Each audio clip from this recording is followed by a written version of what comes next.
নমস্কার বন্ধুরা, ভারতীয় মহিলা ক্রিকেট টিম আজ এমন একটা কাজ করেছে যার এর আগে কোনো টিম করেনি। ওয়ানডেতে আয়ারল্যান্ডের বিপক্ষে সবচেয়ে বড় স্কোর করেছে। 50 ওভারে 435 রান করেছে, যা এর আগে ভারতীয় মহিলা টিম করতে পারেনি। এবং এই ম্যাচে 7-8 বড় আর ঋত্বিক রাওয়েল 154 রান 129 বলে করেছে। স্মৃতি মান্ধানা 135 রান 80 বলে করেছে। রিচা ঘোষ 59 রান 42 বলে করেছে এবং তেজল হার্সভিস 28 রান 25 বলে করেছে। হার্লিন দিওল 15 রান 10 বলে করেছে এবং আয়ারল্যান্ড এই রান 435 রান চেস করতে নেবে 31.4 ওভারে মাত্র 131 রানই করেছে এবং এই ম্যাচ ভারত 304 রানে জিতেছে।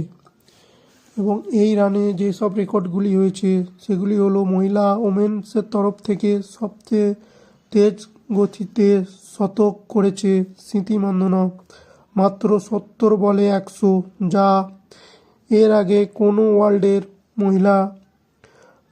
মহিলারা করতে পারেনি। ভারতের মধ্যে সবথেকে বেশি 10-এর বেশি শতক এর আগে কেউ করেনি, যেটা করেছে স্মৃতি মান্ধানা।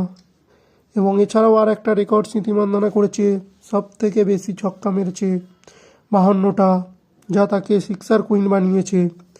এবং এই ম্যাচ 3-0 সিরিজ জিতে নিয়েছে ভারতীয় মহিলা ওমেন্স ক্রিকেট টিম। আমরা আশা করছি মহিলা টিম এর থেকে আরও অনেক আগে যাক।